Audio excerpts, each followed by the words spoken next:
And we are back for another episode of Bullion Research Club. And the Bullion Research Club is a really important institute, youth focused. And we just want to learn. We want to learn. Let's see what we're going to learn today. Let's learn something new. Okay, let's hear it. Let's do this. Let's do it. And the Federal Reserve is the largest single creditor of the United States government. What does Proverbs tell us? The borrower is servant to the lender. What one has to understand is that from the day the Constitution was adopted right up to today, the folks who profit from privately owned central banks, as Madison called them, the money changers, have fought a running battle for control over who gets to print America's money. Why is who prints the money so important? Think of money as just another commodity.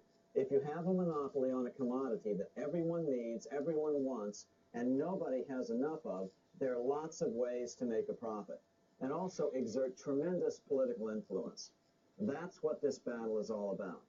Throughout the history of the United States, the money power has gone back and forth between Congress and some sort of privately owned central bank.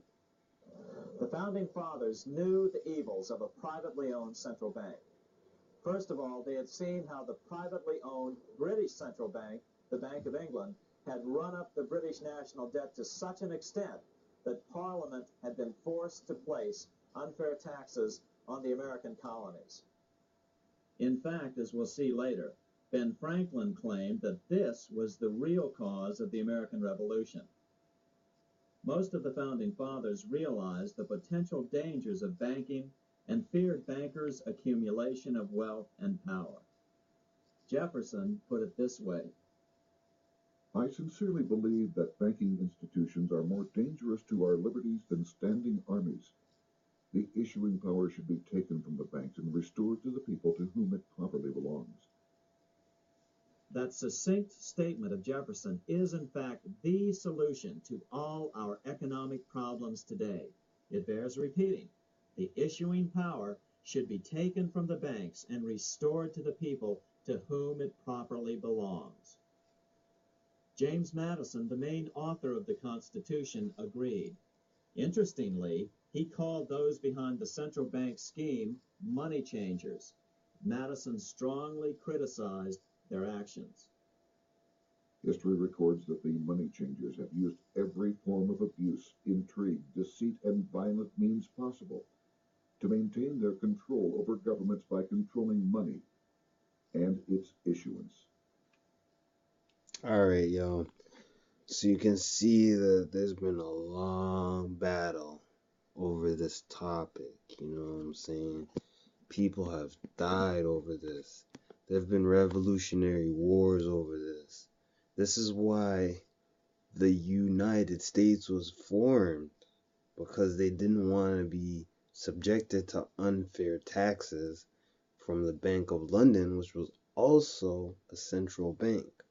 So people need to know the history. People know the reasons why they need to invest in certain things, and youth especially. And that's why I'm doing this. That's why you need to GoFundMe.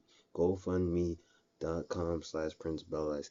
I am promoting economic awareness amongst the youth regarding these important topics. You know what I'm saying? A lot of people don't know about these topics, whether they're adults or they're youth, anywhere in between. So I feel the need for these types of products, these types of videos, and of course gold bullion trading in the physical market, in the physical arena. So I'm going to need investment capital. I'm going to need investors to send me money. Send the money to GoFundMe.com/Prince Bellice. And we're starting up a gold trading firm. We're going to trade firm. We're going to offer good prices to youth. And that's really the target market that I'm looking forward to, because the youth's the future. We need to know ways that we can prevent erosion of our wealth through quantitative easing and money printing, and gold and silver is the way. GoFundMe.com/Prince Bellice. More videos coming up. Keep studying, keep reading, keep learning, and keep sending your money to me at GoFundMe.com/Prince Bellice, so I could start these programs and these companies with my colleagues in the industry.